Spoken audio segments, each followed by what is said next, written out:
Hello and welcome. You're watching In Depth. I'm your host, Aditi. The DNA technology used in Application Regulation Bill 2019 was introduced in the Lok Sabha on Monday.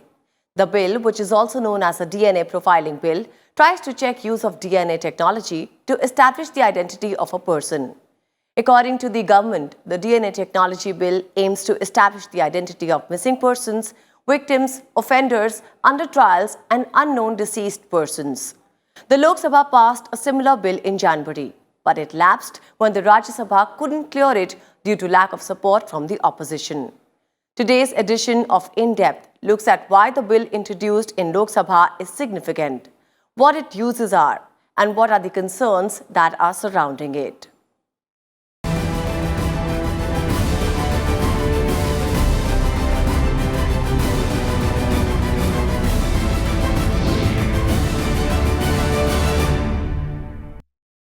The DNA Technology Regulation Bill, which seeks to control the use of DNA technology for establishing the identity of a person, was introduced in Lok Sabha on Monday.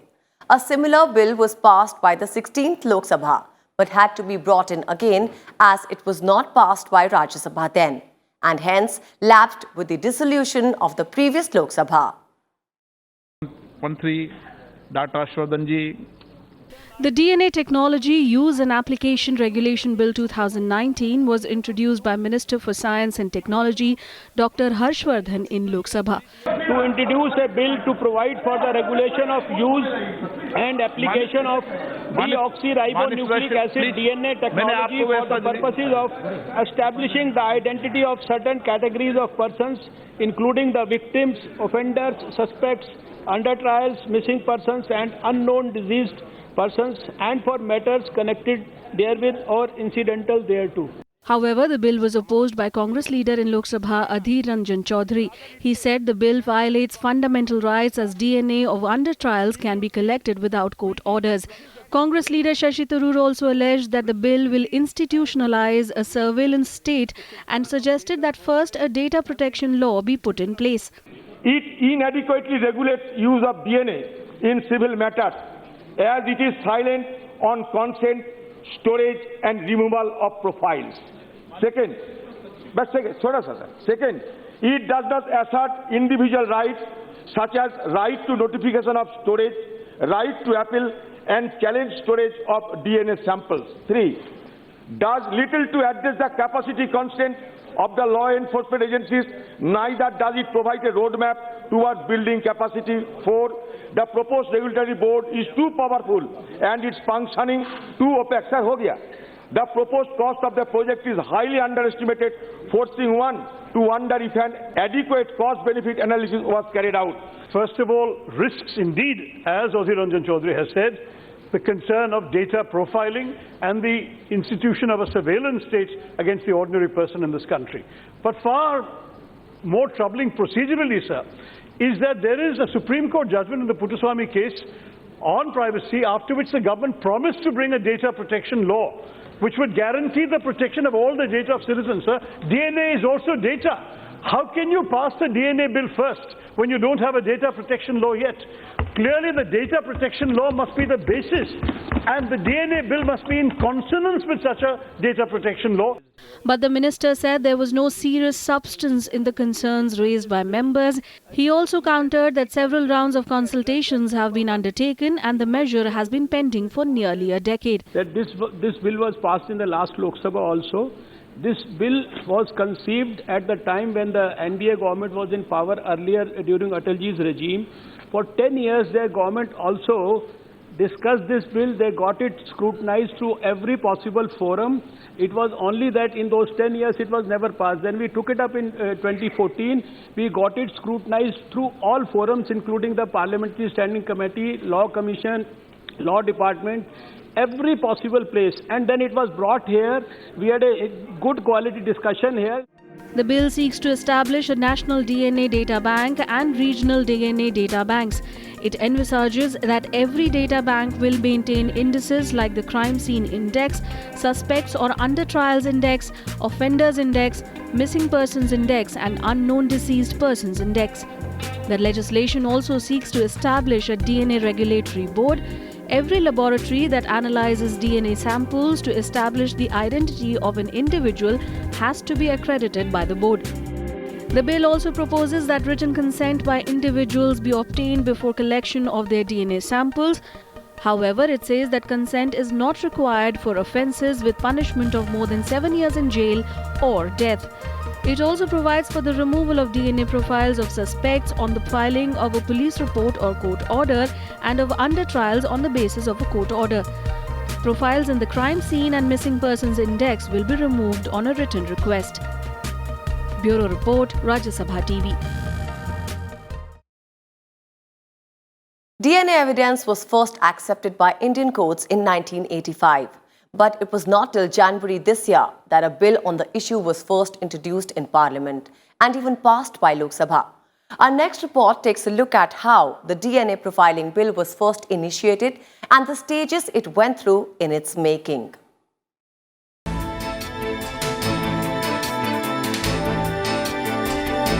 The initiative to draft a bill regulating the use of DNA samples for crime-related reasons began in 2003.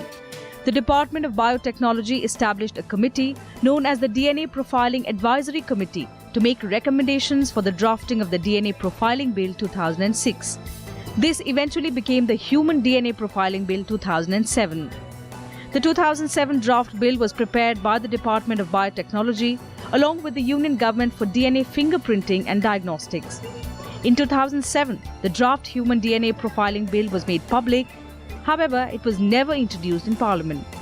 The draft bill was criticised by civil society members and non-government organisations for not addressing privacy concerns. In 2013, the Department of Biotechnology formulated an expert committee to deliberate on concerns raised about the bill and also to finalise the text. In 2015, the government planned to table the bill in Parliament during its monsoon session, but did not do so due to widespread criticism over privacy and data security safeguards. In 2016, the use and regulation of DNA-based technology in civil and criminal proceedings, identification of missing persons and human remains bill was listed for introduction, consideration and passing. Activists and experts raised concerns over the 2016 version of the bill as well. They raised questions over how the bill plans to safeguard the privacy of those whose DNA profiles will be stored in the data bank, the safeguards the samples and data banks will have against contamination and theft, and the terms of use and availability of the profiles among law enforcement officials, scientists and foreign agencies. Last year, the Law Commission of India, in its 271st report, prepared the draft bill named the DNA-Based Technology Use and Regulation Bill 2017. The Commission examined various judicial pronouncements and constitutional provisions and recorded that DNA profiling was indeed used for disaster victim identification, investigation of crimes, identification of missing persons and human remains, and also for medical research purposes. However, it also flagged that privacy concerns and the ethics involved in this scientific collection of data were very high. The Commission said the procedure for DNA profiling, if given statutory recognition, should be done legitimately as per constitutional provisions. Bureau Report, Rajya Sabha TV. DNA profiling is a revolutionary step developed in the early 1980s to identify an individual. It is also seen as a breakthrough technology in cracking down on criminals and also in solving complex problems. Let's understand the process of DNA profiling in this report. Deoxyribonucleic acid, commonly known as DNA, is the hereditary complex molecule present in humans and almost all other organisms. Nearly every cell in a multicellular organism possesses the full set of DNA required for that organism. Most DNA molecules consist of two biopolymer strands coiled around each other to form a double helix. The two strands are called polynucleotides since they are composed of simpler monomer units called nucleotides. Each nucleotide is made up of 4 chemical bases: adenine, guanine, cytosine and thymine. It also has a sugar called deoxyribose and a phosphate group. These nucleotides create proteins that is needed for the cell. DNA contains all of that information necessary to build and maintain an organism, including biological information. DNA of every human being is different from each other. Through DNA analysis, one can compare two DNA samples and ascertain whether both come from the same person or not. DNA's molecular structure was first identified by James Watson and Francis Crick in 1953. They won the Nobel Prize for the same in 1962. With time, DNA technology evolved, and in 1984, British scientist Sir Alec John Jeffrey discovered the modern technology of DNA profiling.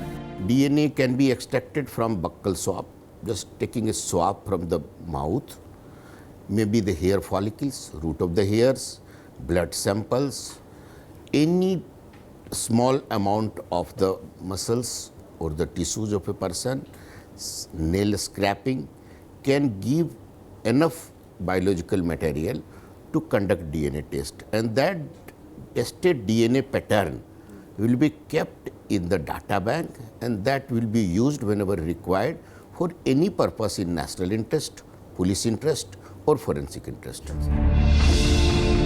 DNA profiling is the process of determining an individual's characteristics and is most commonly used as a forensic technology to identify a person. A common method of collecting a reference samples is to collect a sample of blood, saliva, hair strand, or even a broken nail. Although 99.9% of human DNA sequences are the same in every person, some of the DNA is unique. That makes it possible to distinguish one individual from another.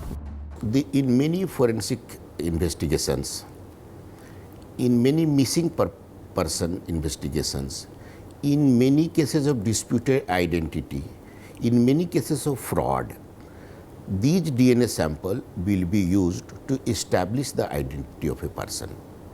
And since it will be kept under the government regulatory body with certain terms and references under the custodian, national or regional, so there is a least chances of any misuse. Through DNA profiling technique, heinous crimes can be easily solved. It can also help to nab criminals. DNA profiles taken from the place of crime can be matched with the samples of criminals arrested even after several years.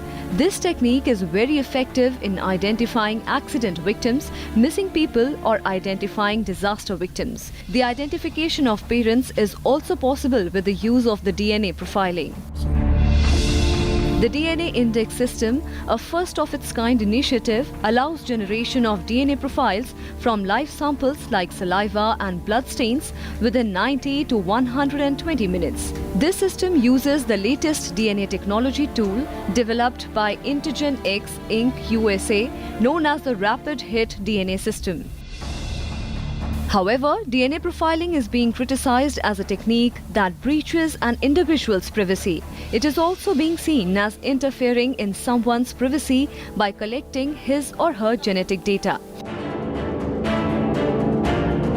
However, in 2016, Andhra Pradesh became the first state in India to start DNA profiling to stop crimes. Bureau Report, Rajya Sabha TV. With this, we'll halt in for a short break on In Depth, but we'll be back soon. Stay tuned with us.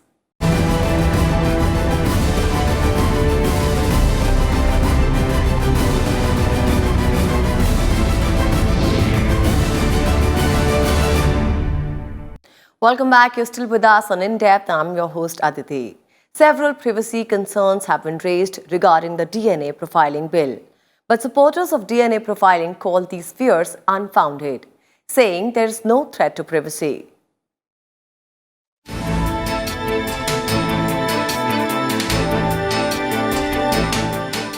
There are many arguments in favor of DNA profiling and the importance of DNA data banks. DNA technology can be used to identify criminals, find missing people, and help in providing breakthroughs in unsolved cases. But there are many concerns regarding the foolproof collection of genetic details and appropriate use of DNA data. Experts believe that concerns about DNA profiling are unfounded. over 60 countries have made legal provisions for the use of DNA technology to investigate criminal cases. These countries include Argentina, United States, China, Britain and Canada. However, DNA profiling is allowed only in serious criminal cases in the Netherlands, Germany, France and Austria. This provision also exists in India. By taking prior permission from the court, biological samples of suspects in criminal cases can be taken for DNA profiling. There is a potential risk of misuse of these data. And what should be the steps to prevent to misuse such type of data? So in that cases, the custodian of data bank will only release the data, or they will receive your data. Suppose I am having a person unknown, unclaimed. I want to establish the identity of that person. So I have to generate the DNA sample of that missing person who is lying in our mortuary, and then we have to submit it with the requisition through police to the government DNA data bank to match it and tell us the identity. So the procedure will be unilateral, not bilateral. They will not release the data and information. Data will be accepted from the investigators, which will be matched with the data available in data bank, DNA data bank.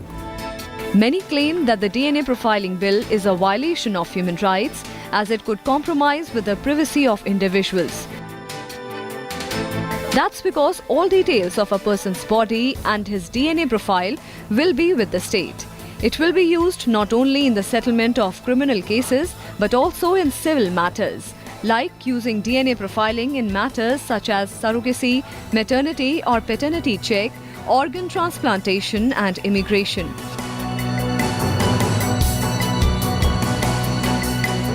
The International Human Rights Declaration and the 1964 Helsinki Agreement are also being cited for the case against it. Bureau Report, Rajya Sabha TV.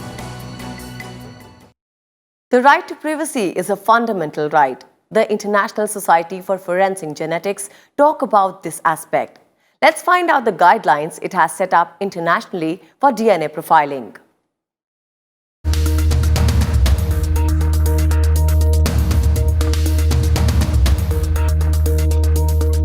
There has been an unending debate over the right to privacy in DNA profiling. For this, the expert committees constituted by the government have advocated strict action to prevent the violation of privacy during profiling. The Supreme Court has also recognized the right to privacy as a fundamental right. On the international platform, in the case of DNA sampling and profiling, the privacy of an individual has not only been done through human rights, but also through the guidelines issued for the use and maintenance of DNA. Individual privacy is ensured, as we know in Aadhaar. A long debate has happened in Supreme Court, and Supreme Court simply asked not to share the data of Aadhaar with any private agency. It should be purely in the interest of nation and regulation of the crime in the country. So it cannot be shared. Similarly, if Aadhaar cannot be shared, similarly the DNA database cannot be shared. The DNA Commission, constituted by the International Society for Forensic Genetics or ISFG, has issued strict guidelines in this regard. According to it, in case of emergency, the forensic DNA laboratory is required to first inform the concerned officer. Before taking the DNA sample of the injured or the deceased person, it is necessary to seek an opinion from the person or his family. At the time when a person's DNA is taken, the name of officer on duty should be clearly mentioned. There should be a guarantee to keep the investigation and collection private. At the same time, proper maintenance should also be ensured. It is clearly mentioned in the ISFG's report that to streamline the process of DNA collection, it is important to make an accurate system and report. If many agencies are collecting DNA samples, then the clarity on the number of people and correct data must be ensured. Besides, there are strict provisions for getting the DNA test of a missing person done from a recognized laboratory. The laboratory should have long and authentic work experience. Apart from this, it is also necessary to have a centralized electronic database to collect all DNA samples. All over the world, there are anticipated misuse of the DNA samples or DNA database. So that is the reason a custodian is appointed. Certain rules and regulations and procedures are made to take data from the national data bank or regional data bank. So there will be a seizure, there will be a request, official request to the government investigating agencies or the custodian agencies with the purpose, with the reference number of the region, and then these can be used for matching. All countries, including India, have been following these guidelines. The Law Commission, in its 2017 report, also mentioned guidelines that were incorporated in the present bill. According to Article 51AH of the Indian Constitution, it will be the duty of every citizen of India to develop a scientific approach, humanism and knowledge, and a sense of improvement. The Parliament has also developed technical and scientific specifications within the legal framework. But it is important that whenever a law is brought or changes are made in the law, privacy and human rights should be the top priority. Bureau Report, Rajya Sabha TV.